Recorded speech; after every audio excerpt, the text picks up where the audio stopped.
বিৰোধী ঐক্যলৈ অসম নাগৰিক সন্মিলনৰ আদৰণি, এইটো হৈছে মূল কথা।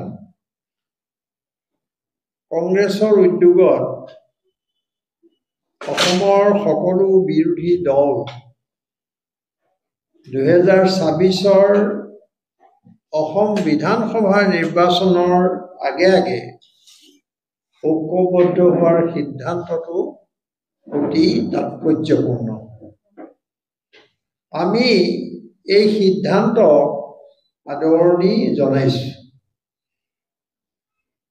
এই উদ্যোগৰ লগত জড়িত প্ৰতিটো ৰাজনৈতিক দললৈ আমি অভিনন্দন জ্ঞাপন কৰিছো। সমগ্ৰ ভাৰতবৰ্ষ আজি এক ঘোৰতৰ সংকটত। অসমৰ অৱস্থা আৰু অধিক শোচনীয়। আমাৰ সমাজখন বিভিন্ন ভাষা, ধৰ্ম, জনজাতীয় আৰু নৃগোষ্ঠীয় লোকৰ সমাজ। অসমৰ উন্নয়নৰ সঁচাৰ কাঠি হৈছে আমাৰ সকলোৰে মাজত ঐক্য। কিন্তু ৰাজনৈতিক স্বাৰ্থৰ বাবে শাসকীয় দলটোৱে অসমৰ মানুহ এক হৈ থকাটো নিবিচাৰে। ক্ষমতাৰ বাবে তেওঁলোকে যিকোনো কাম কৰিবলৈ প্ৰস্তুত। এইটো আমি দেখি আছো চাৰিওফালে। বিজেপিৰ ক্ষমতা দখলৰ মূল হাতিয়াৰ হৈছে বিভাজন। আকৌ কৈছো যে বিজেপিৰ ক্ষমতা দখলৰ মূল হাতিয়াৰ হৈছে বিভাজন, বিভাজনৰ ৰাজনীতি। আমি লক্ষ্য কৰিছো ৰাজ্য চৰকাৰখনে অনবৰতে নকৰিবলগীয়া কাম কৰি আছে আৰু মুখ্যমন্ত্ৰী হিমন্ত বিশ্ব শৰ্মাই অনবৰতে নকবলগীয়া কথা কিছুমান কৈ আছে। আনফালে জনজাতিকৰণৰ দাবীত অসমৰ এক বুজন সংখ্যক লোক ৰাজপথত নামিছে। চৰকাৰৰ ভূমি নীতিৰ বিৰুদ্ধে ৰাইজৰ ক্ষোভ দিনক দিনে বাঢ়ি গৈছে। শেহতীয়াকৈ শিল্পী জুবিন গাৰ্গৰ মৃত্যুৱে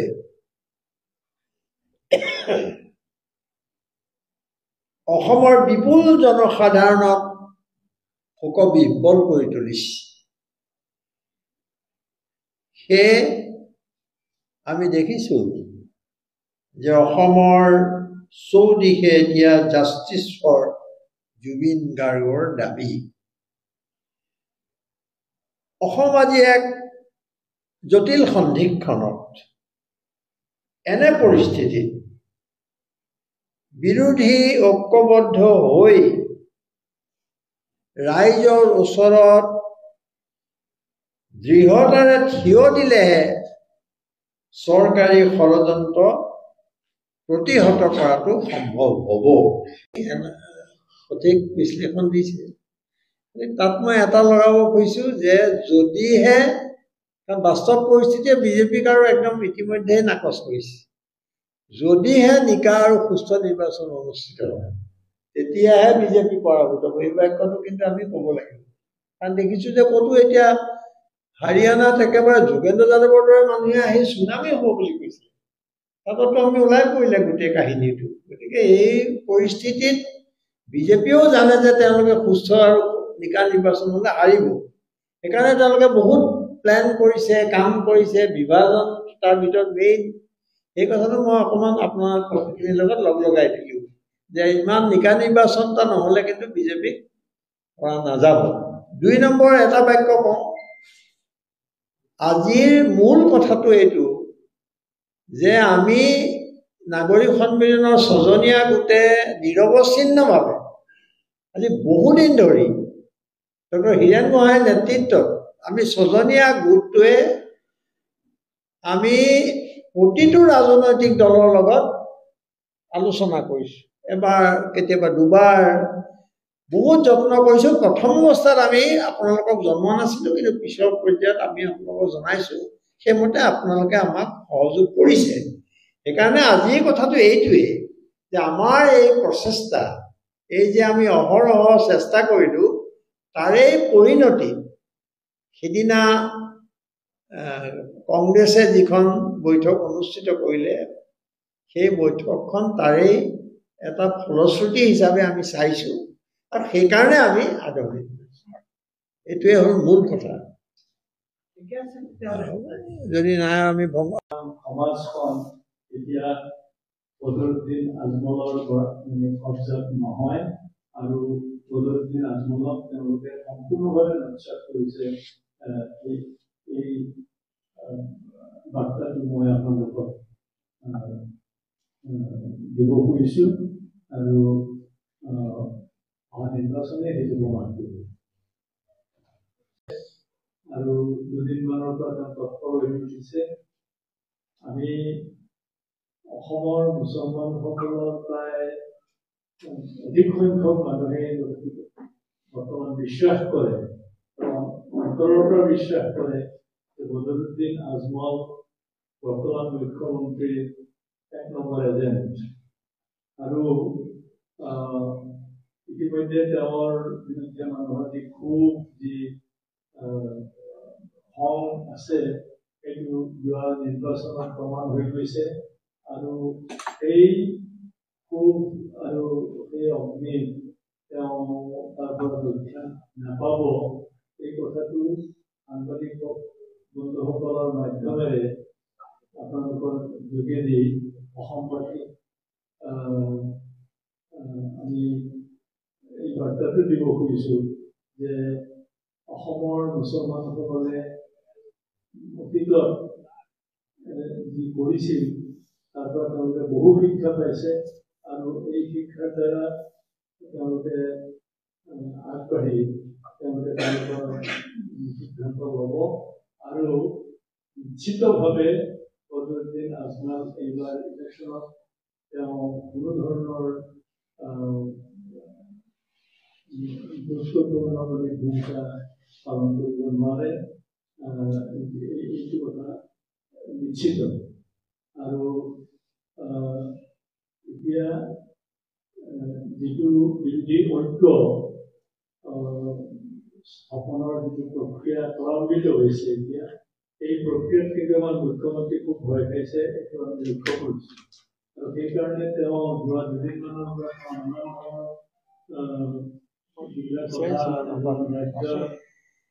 প্ৰধান শাসকগৰাকীৰ পৰা আমি আশা নকৰোঁ তেনেকুৱা বদৰুদ্দিন আজমলৰ এন্ট্ৰি হৈছে নিৰ্বাচনৰ দিন কাৰ্যসূচী অহাৰ লগে লগে ইয়াৰ প্ৰধান বদৰুদ্দিন আজমলে এন্ট্ৰি মাৰিছে তেওঁ অসমত, আৰু 30ৰ পৰা 35 মান আসন তেওঁলোকে প্ৰতিষ্ঠা কৰাৰ সম্ভাৱনা আছে বুলি ব্যক্ত কৰিছে। মই যিটো খবৰ পাইছোঁ, আজমলৰ এতিয়া ৰাজ্যৰ মুছলিম সমাজত এটা স্থান, তেওঁৰ প্ৰতি মানুহৰ মানে ধৰ্মীয় হয়তো কিছু আছে, থাকিব পাৰে, কিন্তু সেইটোৱে তেওঁলোকক মানে যুদ্ধত যাব নোৱাৰে। কাৰণ আমি সদায় লক্ষ্য কৰিছোঁ অসমৰ মুছলিম সমাজ, বিশেষকৈ প্ৰব্ৰজনমূলক যিখিনি মানুহ আছে, তেওঁলোকৰ টনটনীয়া সাংসাৰিক পৰিচয় জ্ঞান আছে। তেওঁলোকে ক'ৰ পৰা কি হয় তেওঁলোকে বুজিব পাৰে, আৰু কেৱল ধৰ্মীয় উন্মাদনাত ভক্তি মানুহটো পাব পাৰে।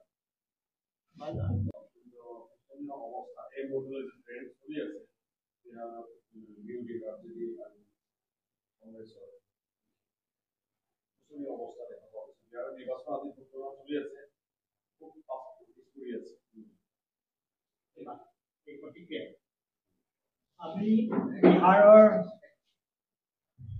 বিহাৰৰ নিৰ্বাচন সম্পৰ্কে এই মুহূৰ্তত যিবোৰ ট্ৰেণ্ড ওলাইছে, সেইবোৰ সঁচাকে যে RJD নেতৃত্বত যি জোট হৈছিল তেওঁলোক পিছ পৰি আছে। কিন্তু এই সন্দৰ্ভত এই মুহূৰ্তত আমি একো নকওঁ, কিয়নো পৰিস্থিতিৰ বিভিন্ন দিশ আলোচনা কৰাৰ পিছত আমি সুচিন্তিতভাৱে এই সম্পৰ্কে আমাৰ মতামত ব্যক্ত কৰিম। কিন্তু এই মুহূৰ্তত কিয়নো সকলোবোৰ সমষ্টিৰ ৰিজাল্ট ওলাওঁতে এতিয়া 10 ওলাই আছে আৰু কোন সময়ত কি হৈছে একো ঠিক নাই। হাৰিয়ানা নিৰ্বাচনৰ সময়ত আমি দেখা পাইছিলোঁ যে প্ৰথমতে কংগ্ৰেছৰ মৰ্চা আগবাঢ়ি আহিছিল, পিছত বিজেপি কি হ'ল। গতিকে এই মুহূৰ্তত আমি হাৰিয়ানাৰ ৰিপিট যে ইয়াত যে বৰ্তমান যিটো ট্ৰেণ্ড দেখা গৈছে সেইটোৱে যে নহ'ব সেই ধৰণৰ কথা নকওঁ। কিন্তু এই সন্দৰ্ভত আমাৰ বক্তব্য প্ৰকাশ কৰিবলৈ হ'লে আমি সুচিন্তিতভাৱে তাৰ গোটেইবোৰ দিশ চালি জাৰি চোৱাৰ পিছত আমি আমাৰ মতামত ব্যক্ত কৰিম। বৰ্তমান বিৰোধী ঐক্যমঞ্চত তিনিটা দল আছে, কেইবাটাও দল আছে, তাৰে দুটা দলে আমন্ত্ৰণ পোৱা নাই বুলি কৰি আছে আৰু ভাৰতবৰ্ষৰ চিন্তা চৰ্চা চলি আছে।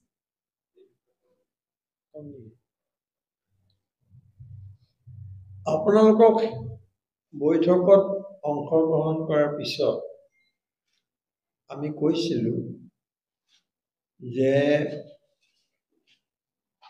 সেইদিনা 7টা কংগ্ৰেছকে ধৰি 8টা ৰাজনৈতিক দল একেলগে বহি একেলগে যুঁজ দিয়াৰ সিদ্ধান্ত গ্ৰহণ কৰিছে। এই প্ৰশ্নটো স্বাভাৱিকতে বৈঠকত উঠিছিল যে মই অপজিশ্যন ইউনিটি যিটো আছে বিৰোধী মঞ্চ তাৰ মই সভাপতি, গতিকে গৌৰৱ গগৈ এই বিষয়ত জনালে যে আজি মাতিছোঁ আমি এটা প্ৰথম পদক্ষেপ আৰু বাকী দলবিলাক যিকেইটা ৰৈ গৈছে তেওঁলোকক নিমন্ত্ৰণ কৰা হ'ব, আমি কথা বতৰা পাতিম, তেওঁলোকৰ লগত মত বিনিময় কৰিম। গতিকে আমি আমাৰ যিবিলাক আছে লগত এই দলবোৰৰ নেতৃত্বক এই কথা জানিবলৈ দিছোঁ, গোটেইখিনিক নহয় যিখিনি পাৰোঁ দিছোঁ, আৰু এই বিষয়ে আমি আলোচনা কৰিম পৰৱৰ্তী পৰ্যায়ত। আৰু থাৰ্ড ফ্ৰণ্টৰ কথা ক'ৰবাত যদি চলিছে সেই সম্পৰ্কে আমাৰ কোনো খবৰ নাই আৰু আমাৰ কোনো ধাৰণা নাই। আমি ইমান দিনে বিৰোধী ঐক্যৰ কথা কৈ আছিলোঁ, বিৰোধী ঐক্যৰ ওপৰত জোৰ দি আছিলোঁ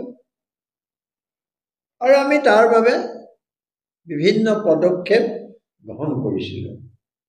আমাৰ দৃঢ় বিশ্বাস যে বিৰোধী ৰাজনৈতিক দল, নাগৰিক সমাজ আৰু সাধাৰণ ৰাইজৰ এক বলিষ্ঠ আৰু ঐক্যবদ্ধ প্ৰচেষ্টাইহে এই জনবিৰোধী চৰকাৰখনক পৰাভূত কৰিব পাৰিব। সেয়েহে বিৰোধী ঐক্যক আমি জনসাধাৰণৰ সকলো অংশৰ মাজত ঐক্যলৈ ৰূপান্তৰিত কৰি তাক এক গণ অভিযানৰ ৰূপ দিব পাৰিব লাগিব। তাৰ বাবে আমি সকলোৱে দেৱালৰ লেখন উপলব্ধি আৰু অনুধাৱন কৰিব পাৰিব লাগিব। সন্মুখৰ পৰিস্থিতি অতি ভয়াৱহ, ঐক্যবদ্ধ হ'লেহে আমি এই পৰিস্থিতিৰ সন্মুখীন হ'ব পাৰিম। অসম নাগৰিক সন্মিলনৰ হৈ ডক্টৰ হীৰেণ গোহাঁই, হৰে কৃষ্ণ ডেকা, অজিত কুমাৰ ভূঞা, পৰেশ মালাকাৰ, আব্দুল মান্নান আৰু শান্তনু বৰঠাকুৰ। ধন্যবাদ।